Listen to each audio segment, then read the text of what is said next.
So over the years, I've toned down the spice mixture in our chili because the kids would always complain it was a little bit too hot. So this is mild, not hot at all.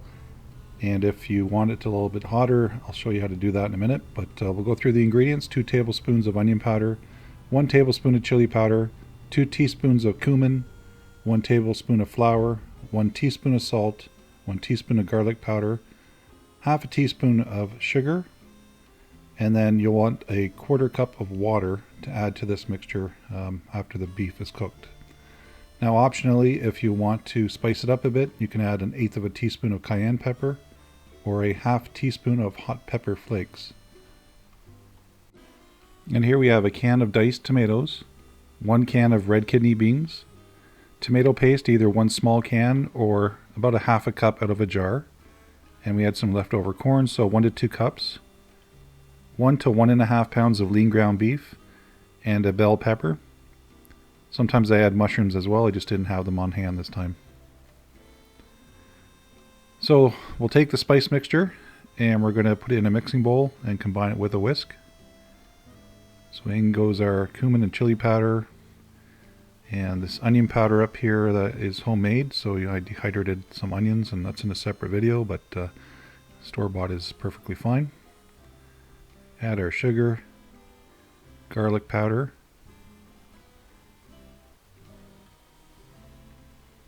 our salt, and finally our flour.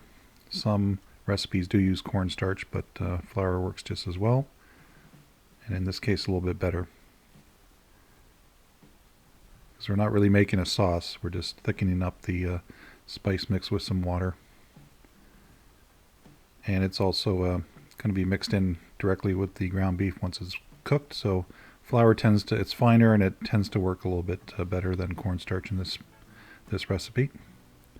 So this makes enough for 1 to 1.5 pounds of lean ground beef.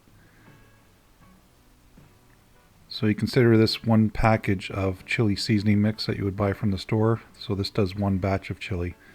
So obviously you can scale up the ingredients on the recipe list to make a larger portion and then split them into packets if you want, or make them individually.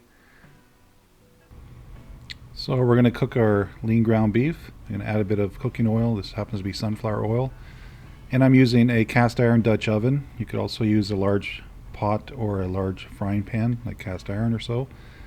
And if you use a slow cooker, make sure that you cook the ground beef and add your spices and then transfer it to the slow cooker and add the remaining ingredients. But for this video we're using a stovetop method, so we're going to go ahead and this is 1.5 pounds, but the spice mix works for 1 pound or 1.5 pounds. I just like it a little bit extra meaty and a bit chunky, so that's why you see 1.5 pounds of lean ground beef. So we're just going to chop it up. It was previously frozen, but it's fully thawed. It's just was a little bit stiff, so just going to let that cook a bit. And then in the meantime, we're going to empty our can of red kidney beans and get rid of that syrup that's in the can.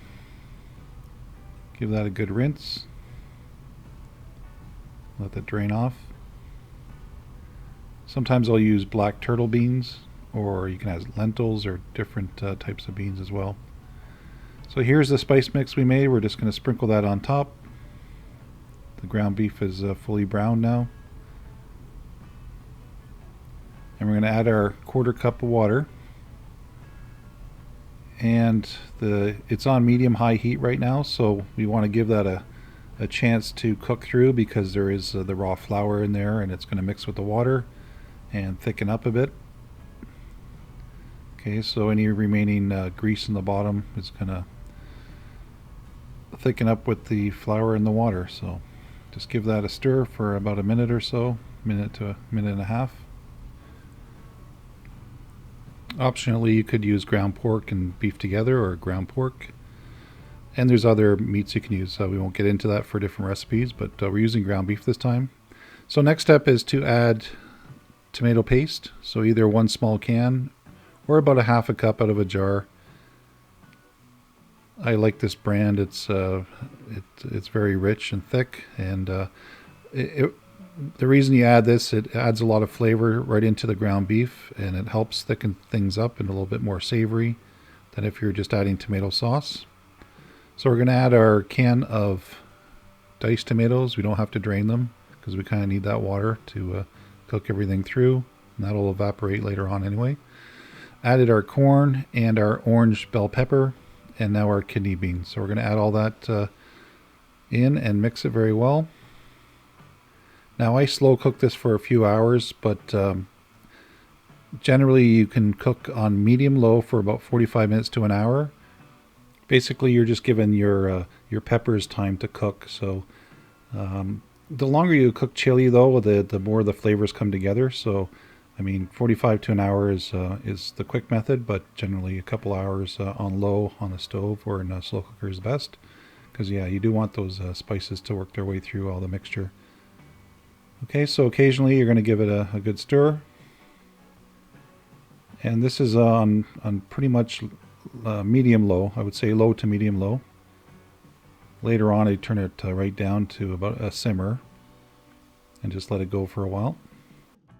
And normally I use about a cup of corn, or I don't use corn at all sometimes, but we happen to have 2 cups of leftover corn, so in case you're wondering why there's lots of corn there, but it does add a nice flavor. Quite often we'll add mushrooms. We just have them on hand this time. But the main point of the video was the spice mix. So the seasoning mix is nice and mild. It's not too hot. There's no cayenne or hot pepper flakes. You do get a little bit of spiciness from the chili powder, but not much. So yeah, it's a pretty easygoing chili. It's not going to blow any steam through anyone's ears. So I would give it a shot. See how you like it. You can always add a bit of spice at the end, either pepper flakes or some red hot sauce. But give this mixture a try. I think you'll like it. And I got the thumbs up from the family for changing the spice mix to not be so hot.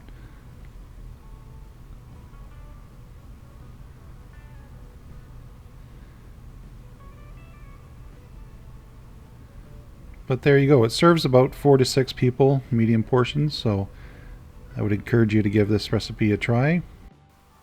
I'd also like to thank the viewers of the channel for positive feedback and nice comments about how the recipes are turning out. So stay tuned for more videos. I'd like everyone to please consider subscribing so you're notified for more videos when they come out. Thanks again, and bye for now.